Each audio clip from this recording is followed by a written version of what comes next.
पथ प्रदर्शन करें।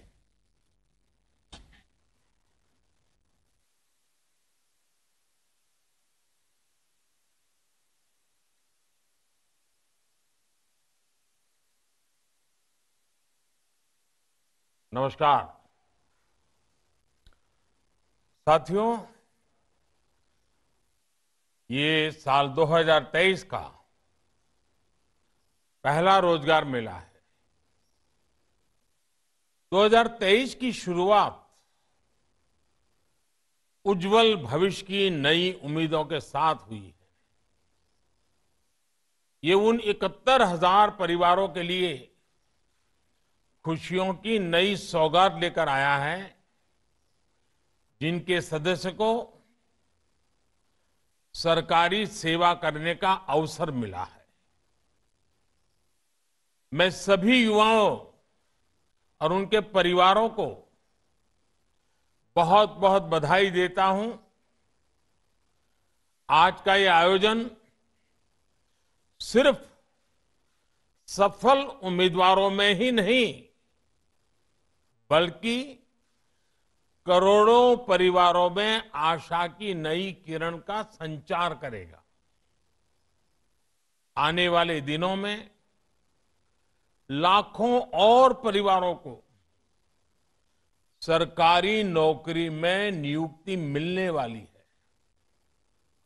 केंद्र सरकार के साथ ही एनडीए और भाजपा शासित राज्यों में भी लगातार रोजगार मेले का सिलसिला चल रहा है, आयोजन किया जा रहा है।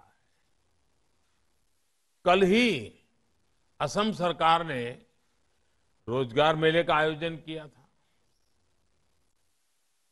मुझे बताया गया है कि आने वाले कुछ ही समय में मध्य प्रदेश, उत्तर प्रदेश, महाराष्ट्र और उत्तराखंड जैसे अनेक राज्यों में रोजगार मेले होने वाले हैं।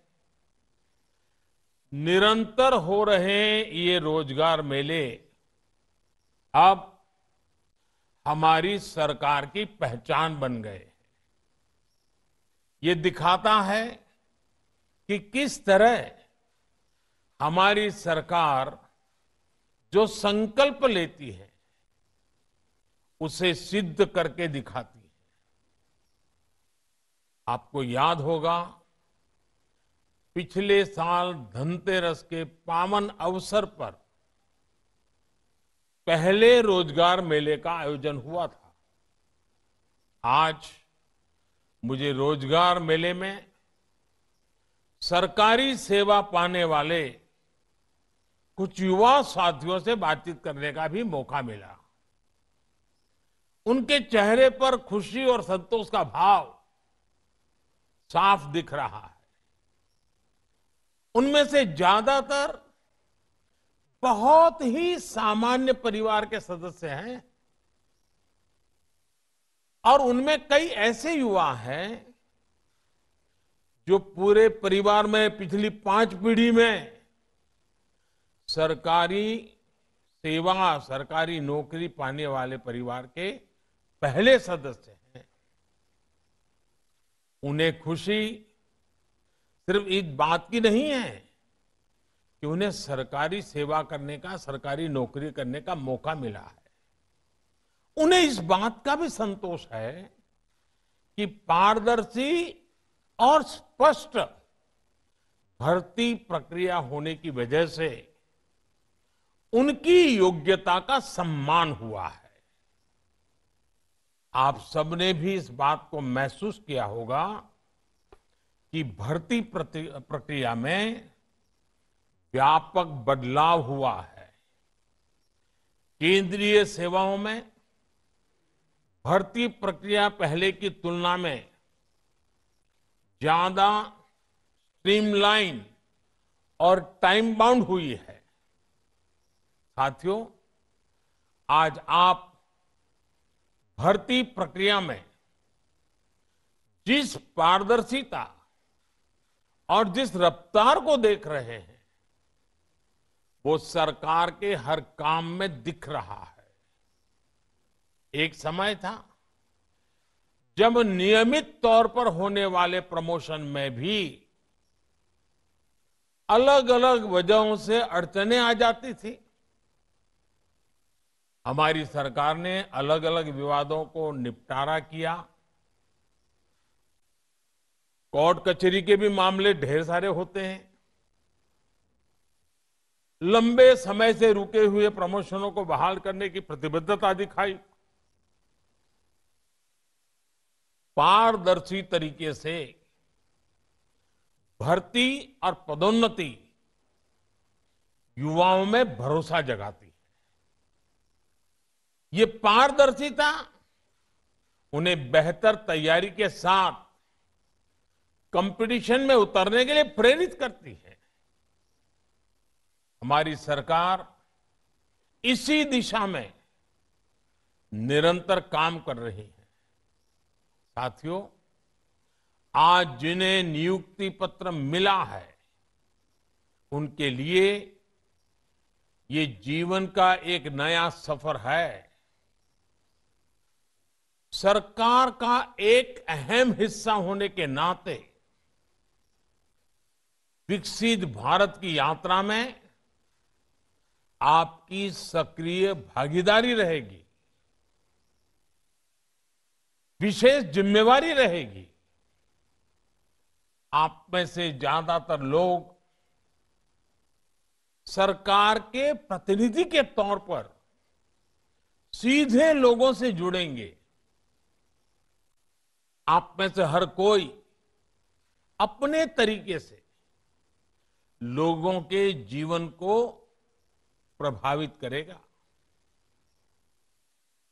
आपने सुना होगा, व्यापार कारोबार की दुनिया में कहा जाता है कि कंज्यूमर इज ऑलवेज राइट। वैसे ही शासन व्यवस्था में हमारा मंत्र होना चाहिए, सिटीजन इज ऑलवेज राइट। वही भावना हमारे भीतर की सेवा प्रवृत्ति को और ताकत देती है। आपको ये कभी भूलना नहीं चाहिए कि जब आप सरकार में नियुक्त होते हैं तो उसे गवर्नमेंट सर्विस कहा जाता है, जॉब नहीं कहा जाता। अगर प्राइवेट में जाते हैं तो कहते हैं जॉब करते हैं, सरकार में आते हैं तो कहते हैं सेवा करते हैं। अगर आप सेवा भाव को मन में रखकर इन 140 करोड़ मेरे देशवासियों की सेवा करना इतना बड़ा सौभाग्य मिलेगा, जीवन में एक अवसर मिला है, और उस भाव से हम काम करेंगे तो इसका लोगों पर सकारात्मक असर पड़ेगा और आपको भी अपने काम में आनंद आएगा। आपने अभी देखा कि सरकारी सेवा पाने वाले कई हमारे कर्मचारी साथी, कर्मयोगी बंधु ऑनलाइन ट्रेनिंग ले रहे हैं। Digital training platform iGOT Karmayogi से उन्हें भविष्य की तैयारी के लिए मदद मिल रही है। ऑफिशियल ट्रेनिंग प्रोग्राम से अलग इस प्लेटफॉर्म पर और भी कई कोर्सेज हैं जो आपकी व्यक्तिगत क्षमता बढ़ाने में, आपके व्यक्तित्व के विकास में, आपकी सोचने की गहराई में उत्तरोत्तर प्रगति होती है, लाभ होता है। मुझे विश्वास है कि सेल्फ लर्निंग थ्रू टेक्नोलॉजी ये आज की पीढ़ी को मिला हुआ अवसर है, इसको जाने मत देना। जीवन में लगातार सीखते रहने की ललक ही हम सबको आगे बढ़ाती है। और मैं हमेशा कहता हूं, मैं मेरे भीतर के विद्यार्थी को कभी मरने नहीं देता हूं। आप भी कहीं पर भी पहुंचे, आप लगातार कुछ न कुछ सीखते जाइए, जो आपकी क्षमता बढ़ाएगा, जिस इंस्टीट्यूट से आप जुड़े हैं उसकी क्षमता बढ़ाएगा, और इन सब का प्रयास से ही भारत की क्षमता बढ़ेगी। बदलते हुए भारत में, तेजी से आगे बढ़ते हुए भारत में रोजगार और स्वरोजगार के अवसर लगातार बन रहे हैं। और जब विकास तेज होता है तो स्वरोजगार के अवसर अनगिनत मात्रा में बढ़ने लगते हैं, जो आज भारत अनुभव कर रहा है। आज स्वरोजगार का क्षेत्र बहुत आगे बढ़ रहा है। पिछले 8 वर्षों में व्यापक स्तर पर इंफ्रास्ट्रक्चर के विकास से रोजगार के लाखों अवसर बने हैं। इंफ्रास्ट्रक्चर में 100 लाख करोड़ का निवेश रोजगार की अपार संभावनाओं के द्वार खोल रहा है। आप जानते हैं कि जब एक नई सड़क बनती है तो उसके आसपास कैसे रोजगार की भी नई राह बनने लगती है। उसी सड़क के किनारे नए बाजार खड़े हो जाते हैं, तमाम तरह की दुकानें खुल जाती हैं। सड़क होने की वजह से किसानों के उत्पाद आसानी से बाजार तक पहुंचने लगते हैं। इसी तरह जब कोई जगह नई रेलवे लाइन से कनेक्ट होती है तो वहां का बाजार समृद्ध होने लगता है। आवाजाही की सुविधा होने की वजह से पर्यटन का भी विस्तार होने लगता है, और इस तरह के हर विस्तार में रोजगार की नई संभावनाएं मौजूद होती है। आज भारत नेट प्रोजेक्ट के जरिए हर गांव तक ब्रॉडबैंड कनेक्टिविटी पहुंचाई जा रही है। जब हम गांवों को इंटरनेट के जरिए बाकी दुनिया से जोड़ते हैं तो इससे भी रोजगार के नए अवसर बनने लगते हैं। टेक्नोलॉजी को ना समझने वाला व्यक्ति भी ये जानता है कि पहले जिन कामों के लिए भागदौड़ करनी पड़ती थी वो अब मोबाइल या कंप्यूटर पर एक क्लिक में हो जाता है। हम देखते हैं कि इस सुविधा का लाभ लेने के लिए कई बार वो टेक्नोलॉजी के किसी जानकार की मदद चाहता है, और सामान्य मानवी की इसी जरूरत से रोजगार की नई नई संभावनाएं पैदा हो रही है।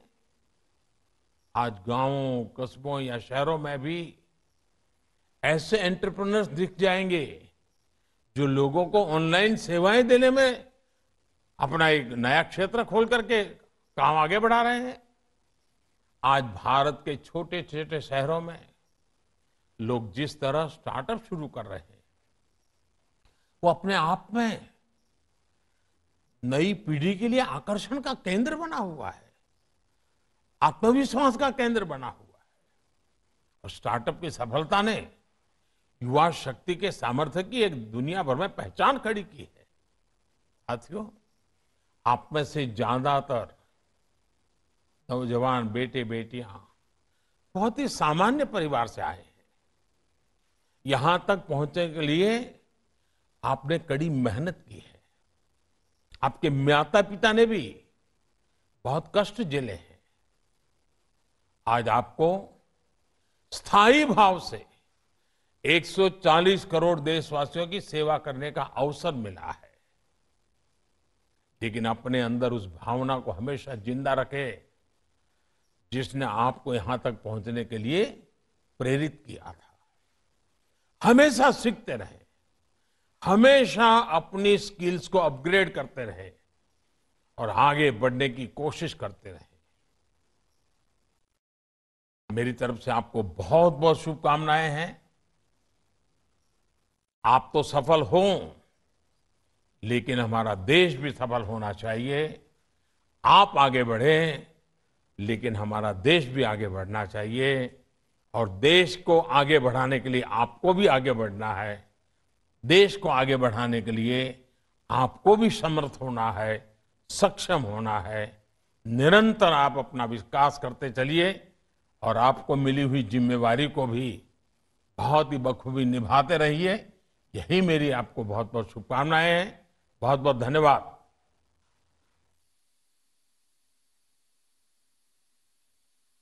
प्रधानमंत्री नरेंद्र मोदी